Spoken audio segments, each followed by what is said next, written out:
This is Winging It, the somewhat whimsical, certainly whirring, decidedly wonky, seldom weighty, endlessly well-intentioned, and wildly witty show about music, where one knows what's coming and the other doesn't. It happens in between both proper to ensure you can spend anywhere from 15 to 180 minutes with us every week. So, 15 minutes, not too bad. 180 minutes, maybe more than you want, but you know what? Try it. Don't knock it till you try it, at least. That's what I have to say. So this one, I think, is a pretty big one. It's not really weighty, but it's interesting. I should have probably put that as part of our introduction, because it's fucking interesting, this shit. Don't you think? Yo, you left that out? Yeah, I don't... Wildly interesting, maybe that should be part of it. Well, I think the other thing is, I think it's strongly implicit in the other, boasts, as it were. True. Yeah. I think you're right. Yeah. I think I just didn't want to overdo it. I don't want to lay it on too thick. Yeah, we get it. You're witty, you're interesting, that kind of thing. Okay, got it. All right. Fair enough. Well, it is somewhat of a struggle every week, and I just want to be honest with all of you that I have to come up with new shit. Yeah. And stuff that's interesting, hopefully, right? And to date, the Winging It that has the most downloads is the scariest bands of all time. Really? Yeah, so I keep thinking, well, shit, how am I going to meet that? Well, I'm thinking that maybe this one, perhaps, will do the trick, because it's interesting and everybody will have a favorite. So you ready to know? Are you dying to know? Are you aching to know? I'm ready, a blank slate. Okay, perfect. We're going to talk about some, not all, some of the greatest concept albums in rock history. Now, there's a solid subject. I mean, really? I mean, there's so many. You need to tune into this. Concept albums. They're unfortunately kind of a thing that's going by the wayside. There's something that's kind of, going the way of the dinosaur. No, I'm not saying anything rude, sir, of course, because I know you call yourself dinosaur. But concept albums are a big deal, and they're brilliant. And actually, one of the more recent concept albums is the first one we're going to talk about, which is American Idiot, Green Day. So, this is one that, it's a great concept album that happened even before Y2K. Imagine that. It was before streaming was a thing. And it's a very interesting album. Now, you've heard this album, right? A great, great album. Actually, a couple of the tracks from it, and I know it to be a concept album. Mm-hmm. And I've read, not that long ago, a sketchy description of the concept itself, but I don't have any sense of it as a whole, as I do other concept albums, no. Well, great. Let me share a little bit about it. And by the way, this information and this great little concept is brought to you by whatculture.com, so thank you to them for another fascinating featurette, if you will. Can I say featurette? Yeah, and I think, obviously, being on this show, your hits are going to go through the roof. You're welcome. That's true, of course. Yes, you're welcome. So basically, after seeing the horrendous political climate that was happening at the time, he channeled all of his frustration, that being, Billy Joe Armstrong, into what functioned as a look at what the kids on the street were thinking at the time. Again, this is his thought. And we pick up on the tales of people like What's Her Name and Saint Jimmy. And there are a lot of connections to modern life, whether it be dependency on, like, being numb, like Give Me Novocaine, right? I mean, you may be familiar with that. And the media. Yeah. And there's a Jesus of Suburbia in there, right? I seem to remember something about that. Yes, or people taking Wake Me Up When September Ends as a reaction to 9/11. What no one expected, though, was this particular album would just be this amazing thing that, number one, became a Broadway musical, as we probably know. It did, yes. A very good musical. I'm dying to see it. I've seen clips of it, and Melissa Etheridge actually was in some early versions of that Broadway musical. She did American Idiot. Wow. Is that incredible? So some of these songs functioned as 9-minute exercises. Obviously one great hook after another. That is something that Green Day is known for, is their hookiness. The pop sensibilities are through the roof. Amazing band.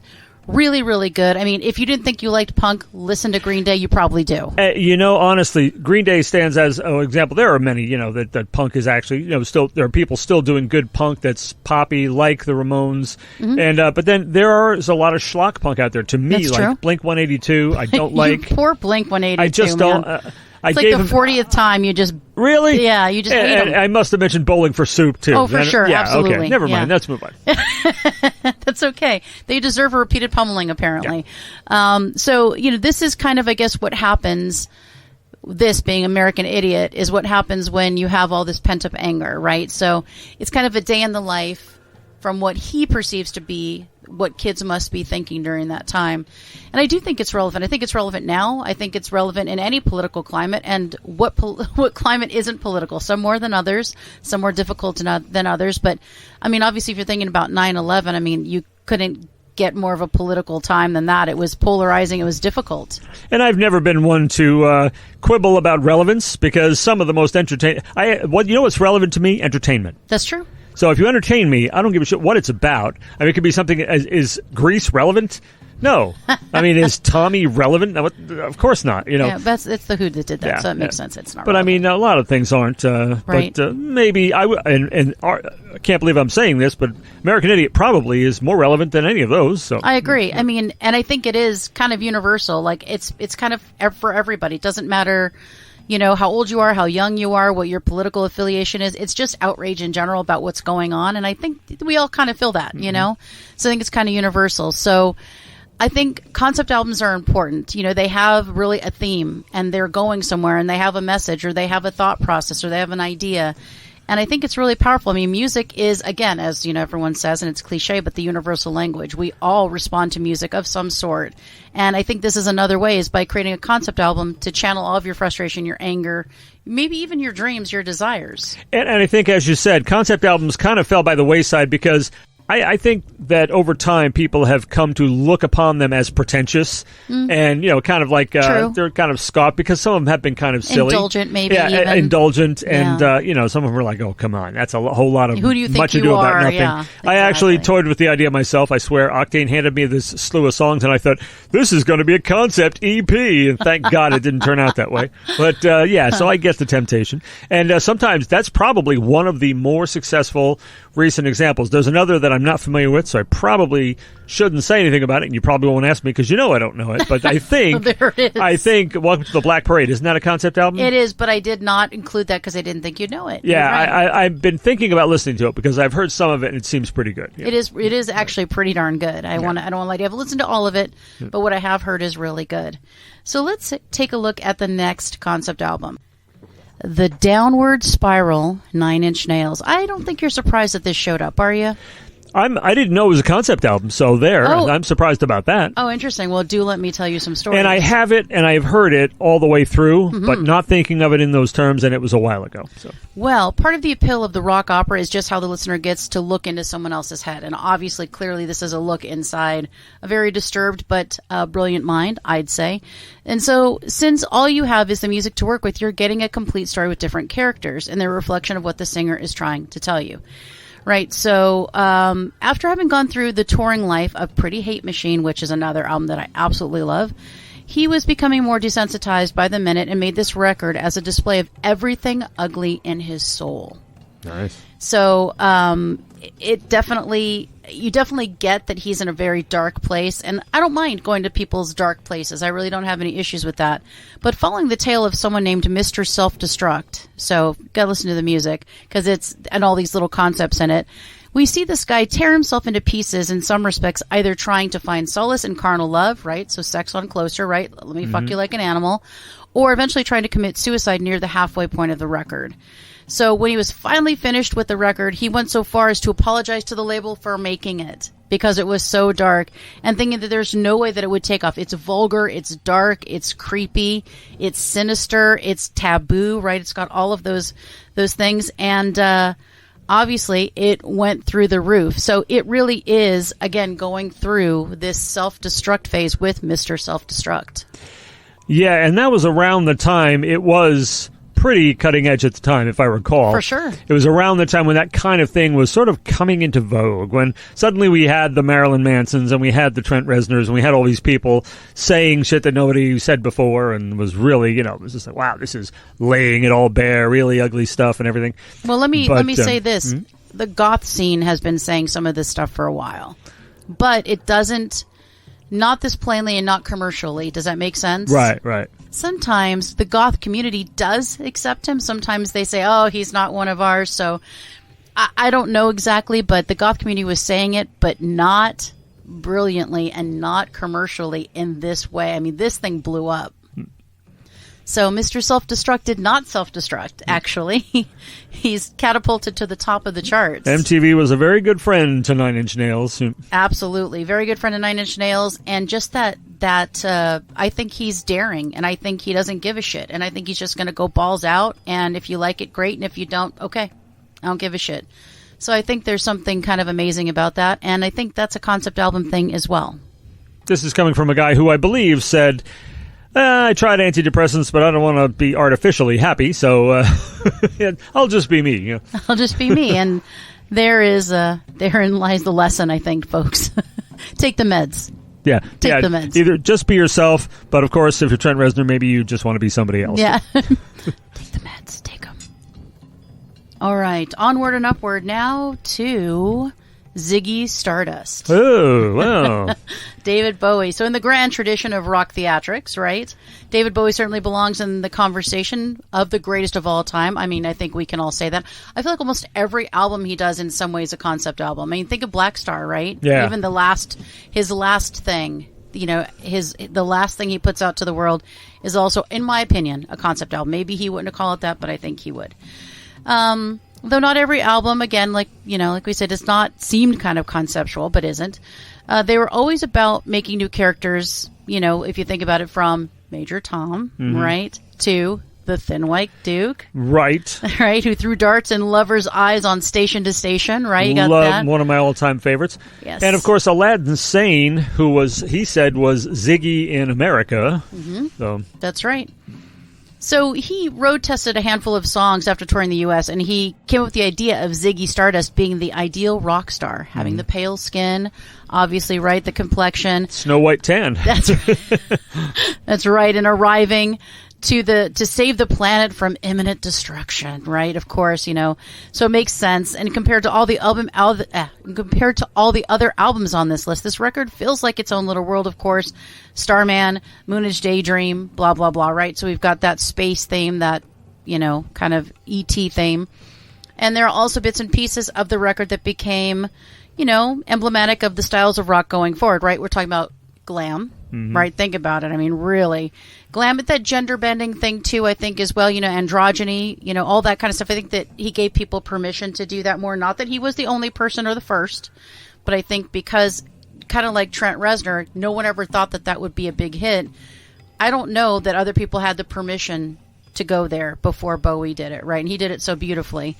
So by the time the final curtain closes on Rock and Roll Suicide, you've been treated one of the greatest pieces of musical theater that the rock world has to offer. And I would tend to agree. What say you, huge David Bowie fan? Yeah, and this is one that there are a few of his somewhere in the middle albums that I might have missed, although an increasingly shorter list because I'm catching up. That's right. But Ziggy Stardust, of course, that one I know from 72, 73, around when it was pretty brand new when I got exposed to that record. And that is one of it's the only album I can think of where the first track and the last track make me cry every time I hear them. Oh, it starts with 5 years. And it's not, you know, all right, the news guy comes on and tells them the Earth is dying in 5 years. It's over in 5 years. Right. And the way, the lines he delivers and the passion that he delivers, I mean, it just chokes me up every time I hear it. And then it ends with Rock and Roll Suicide. Yes. And forget about it. I'm going to pieces every single time, you know, oh no, love, you're not alone. Forget it. I just can't stand it. And as you said, there's some superb absolute gold standard glam on there, like Hang On to Yourself and Star, not Starman, Star. Star, different. I mean, a fabulous record. Suffragette City, that was one we numbskulls, we numbnuts tried to play in our basement bands. Right on. And, just, it's an indescribable record. I mean, there's so much soul love. I mean, there's so much on there that's just fantastic. And some of it did sound a little bit better later on when his voice deepened. But even with the vocal that he was delivering at the time, it's an irreplaceable record. Though I do got to say, give him a couple more years and do him live, and Rock and Roll Suicide is infinitely better. Soul Love is better, but the album, you know, there's no knocking it. It's a classic. Absolutely. And what a great character and what a great concept, and a successful one as well. And again, maybe if you'd looked at it and somebody had said, hey, David, we have this concept of Ziggy Stardust, you'd have been like, hell no, that's not going to do anything. You know, and the band becomes embittered against him because he becomes what a telling couple of lines. How pithy he could be. became the special man. Then we were Ziggy's band. It's like, damn, all of a sudden, bam, you're just his support players in the eyes of the public. And, so he bitched about his fans and should we crush his sweet hands. I mean, it's very, very, his command of the language and his use of words is just razor sharp. I mean, he's just amazing. Absolutely. And I'm sorry we lost him, but we'll always have the music. So this one is not going to surprise you. You're sitting down. I see that. So that's good. Tommy, The Who. No. All of the greatest rock operas have still found themselves in the rock category every now and again. Though you have people borrowing from the tradition of real classic composers, of course, the emphasis has been on the rock side and less on the opera part of things. So, as I say that, are you feeling like this particular one, Tommy, do you feel like it was more on the opera side than the rock side, or do you feel like they were equal? It's definitely equal. It's as much rock as anything else, and it's one of those things that's just, it also has become a movie and a stage play and everything else, and it's done every couple of years. They'll go on tour and do it again with an orchestra. I mean, I saw them do 25 minutes of the damn thing, which was great, of course. But honestly, Tommy is great, but I saw The Who do the first 25 minutes with an orchestra, and then I thought, oh, good, it's all uphill from here, because they started the concert with that, and as much as I loved it, everything else is better. But it is classic. I just don't think it's the best thing The Who's ever done. But is it sort of the the prototype rock opera? It's pretty close, yeah. Yeah, well, I think that Pete Townsend agrees with you because he knew the potential of rock to last for more than just 3 minutes. He assembled a complete double album's worth of material that told the tale of a deaf, dumb, and blind boy, as we know, who can't communicate with anyone and has borderline addictive relationship to pinball. Yeah, interesting thing about that. I probably mentioned it on another show, but Pete, that was never part of the story. The story, the opera was deemed to be too religious, and too much about God and not rock, but Townsend inserted the irreplaceable pinball angle because now, I mean, it's that's the first thing you think of almost when you think of Tommy. I do. I mean. Because he wrote the song Pinball Wizard to impress some record impresario who liked pinball. Seems to have worked. And the band says, hey, that's a hit. And it became Tommy's thing. And, of course, in the movie, he's played by Elton John, the Pinball Wizard. So, but the whole, and there's some really demented stuff in there, some really twisted characters, which were written by John Entwistle, Uncle Ernie, and Cousin Kevin. I mean, it's really kind of fucked up, But, I almost don't understand the appeal of it, but then again, I do. So, yeah, I think that's the thing about Tommy is, I think there are elements in it that people could really relate to. The borderline, addictive personality or addictive relationship to pinball. I mean, think about it. Everyone's addicted to something in some way, right? I mean, whatever it is, cigarettes, I'm going to say caffeine. Mm-hmm. I mean, so I think we all see ourselves in the story, and it's a simple story of somebody who I think felt misunderstood, who couldn't communicate, literally couldn't, but I think we feel like we sometimes don't have the ability to communicate as well as we want to or as well as we wish that we could. And so I think we can all see ourselves in the story to some degree. So I think that maybe also helped it. And then in addition to the fact that it's that little bit of, opera and a little, rock opera and rock. Yeah. And I suppose if I were to look, I never thought about it that way, but everybody can relate to, okay, I can't communicate, but I'm really good at this one thing. That's right. Which in Tommy's case was pinball. That's right. And if you think of a lot of autistic kids and stuff, they're really good at something like, I'm really good at math. I'm really good at playing this video game. I'm really good at spelling. I'm really good at whatever in the world it is. There is something that they can hang their hat on. Counting cards in Vegas. Exactly. Right. Counting cards.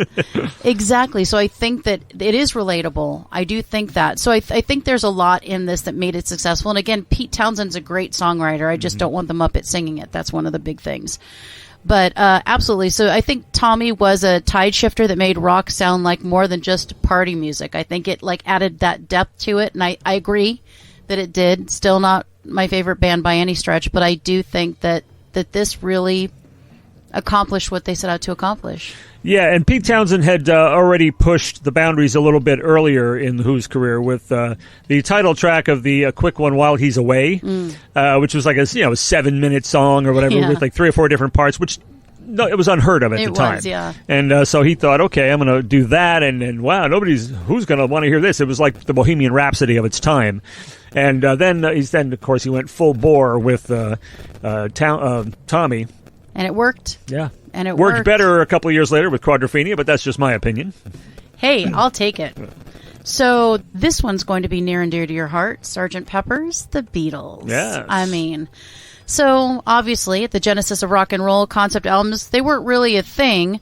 If anything, most rock albums were just a collection of singles that were padded out with a bunch of filler to make enough time for the LP's worth of material. I'm telling you right now, that was the truth. Even though I'm somebody who likes to listen to it from beginning to end, there's plenty of filler in most albums. Yeah. Honestly. Yeah, and I'll listen to it. I will too. But you know what? You go up filler, up filler, So they wrote these, 8 songs, and then they had to have 4 more songs. Yeah. And so they kind of threw them in there. So once the Fab Four decided to leave touring life for good, Paul McCartney got a brilliant idea where to go from there. And so born was Sgt. Pepper's. So it was sort of an alter ego for the group, as we could see, from the video and everything, and their apparel and everything. Gave them freedom to write anything they wanted to, so that they didn't feel so boxed into whatever the Beatles sound was, right? They felt like they could do something different. Although I don't think it was super different. Maybe for them it felt different at the time. Right. There isn't anything that they hadn't exactly done before. Right. And I never thought of it as a concept album, like all of it being about the same things. It's just, and the Sgt. Pepper's Band thing is sort of a wraparound anthology type thing. They're telling us different stories. I don't think they're related. However, they all do seem to have, and I never thought about this, have to do with ordinary people. I mean, nothing to say but what a day, how's your boy been? Good morning, she's leaving home, and just a day in the life. It's all of that. There isn't any magical mystery tour type stuff here. Right. It's very down to earth. It was 1967, and that was a lot of bands were putting out albums that were pretty psychedelic, and this was musically, but the themes are actually very relatable to everybody, which is kind of different for the time. A lot of bands were doing kind of surrealistic expressionist stuff, and this is for the Beatles especially, this is a really relatable album for everybody, for the common man on the street, with the fantastical angle only being the band itself. I don't think the songs are related, but it all works so well together. It really does, as crazy as it is. Within You, Without You, this Eastern thing with the sitar, and then we get When I'm 64 next. I think that's the genius of the Beatles, is that they can sell that kind of stuff. Absolutely. And I think it was meant to be a concept album, but maybe not in a traditional sense, if you will. But I do think it was meant to be, maybe it's an every man, every woman sort of an album, like you were saying. Oh, yeah, very consistently. Yeah. Absolutely. So once a day in the life reaches this great climax, and it wasn't just an ordinary rock album anymore. Like, there's some peaks, and I agree with this, that there's some peaks in it, and that was one of these big climaxes. It's where rock and roll, they say, became a more intellectual style of music whose songs could be looked at as works of art. And I think that, I do think that not just this album, but concept albums in general are works of art seen in a different way. It's still music. They still stand on their own. But when put together, it's this amazing, crazy quilt. It's a crazy quilt. It's like a motion picture without visuals. Yes. It is, it's like a play. So it's just like an opera. It's exactly like an opera. Absolutely. And that's why, some of them are called rock operas. Exactly. That one usually isn't, but like Tommy, for example. But there are some very notable concept albums that I'm sure will be coming up. We shall see.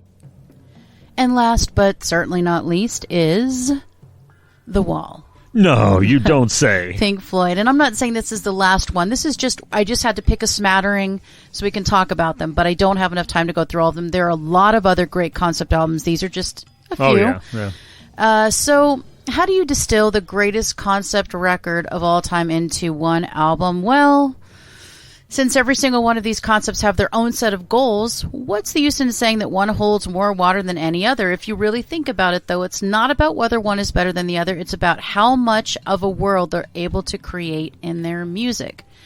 And one of the things that I think that they've certainly done is create a completely different world. I think Pink Floyd created this alternate universe, and we all had to learn how to enter this place and how to navigate it. I mean, it's a very, disconcerting album to me. It's very good. I love the album, but it's not to make you feel comfortable. I don't think it's like a relaxing, comfortable place. I think it's meant to kind of be disruptive.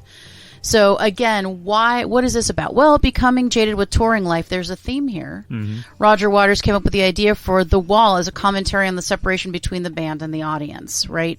Telling the story of the rock star Pink getting more and more fed up with his life. From the minute the album starts, the scope of the record is absolutely passive, setting up an overture with the thin ice and showing Pink getting more and more isolated in his own mind. It's really interesting to hear all of these bad stories about touring because people like me and people like you dream about touring. Yeah. And to hear, that touring gets to be too much. I mean, think about it. You keep thinking, I'm going to play, for example, I'm going to just say it, I'm going to play In Summation 600 times in the next 20 years sounds crazy to me. Right. But then it all sounds amazing to me. And to think, if I don't play that song because it's the hit song, then they're going to be mad at me. And I have to go out every night because I've sold 100,000 tickets. You know what? Mm-hmm. You think of that and you go, okay, I become a slave to it.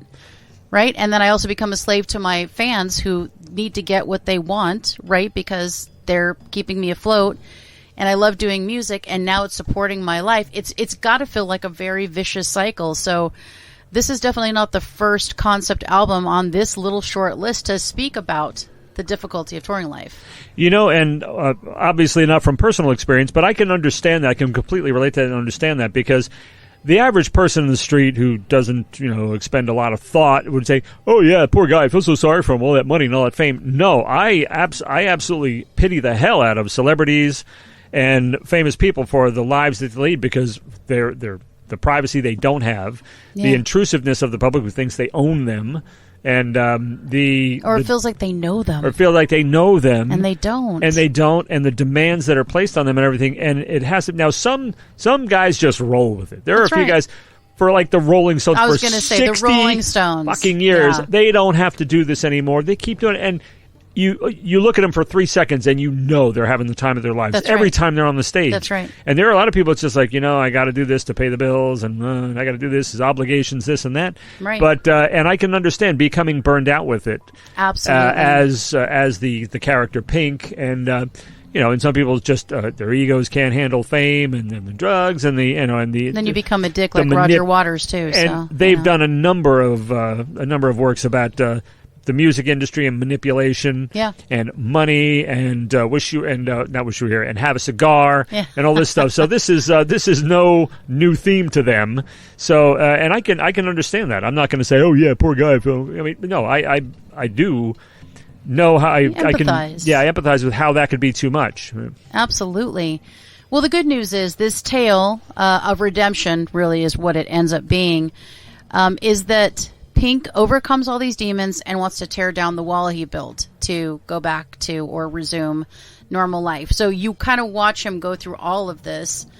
And I guess, at the end of it, the moral of the story is, you can build up a wall, but at the end of the day, you have to still connect with people. And especially as an artist, that's your whole goal. That's what you want to do, is you want your music to speak to people and connect with people. So it's very, very interesting. I think that this is certainly considered the quintessential, and the, the piece de resistance, if you will, the thing, the pinnacle of all concept albums for obvious reasons, because it really does take you on a journey. And of course, then we have The Wall, the actual, the whole thing. So you can watch The Wall and actually go through it, and the demented shit.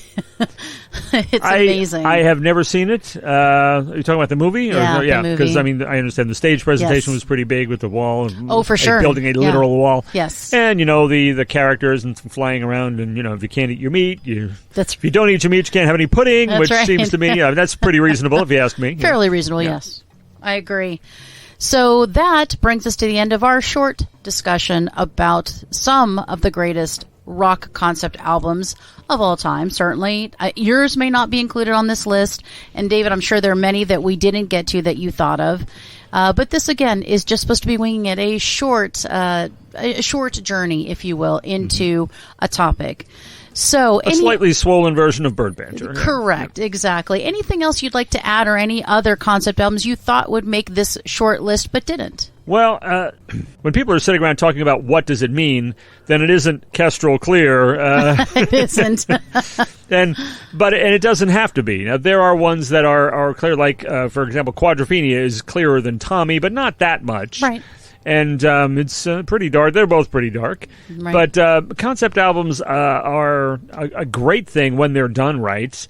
And even when the concept doesn't quite hold it together, you hear, as long as the songs are good, you don't really give a shit. Right. You know? So, yeah, if it's laughable, it's ridiculous, like Kiss the Elder, for example. Hey, you know, they tried. I mean, it's a bunch of nice tunes there. But speaking of tunes, I remember where I was rat packing it for a while? I do. I decided that really wasn't working because the mic was drifting farther and farther away. I was getting too frank about it. You know, when I say frank, I don't mean weren't too earnest. Sammy? I mean I was too frank and Sammy. You know? Yeah, a little too frank, a little too much Sammy. Maybe kind of Dean almost. So I'm not rat packing it with the mic. Totally different. Totally little aside. I should make a concept album about holding the mic. Yeah, I was like, whoa. I mean, it makes more sense than Tommy. You know? Well, since you got to name a couple of concept albums that maybe didn't make the cut, maybe were more clear-cut than others, and we have a few of our own, and I'm sure you have some out there. If you want to share them with us, you can. But since we've wrapped up this topic, I guess that only leaves for you to say, let's fly this coop.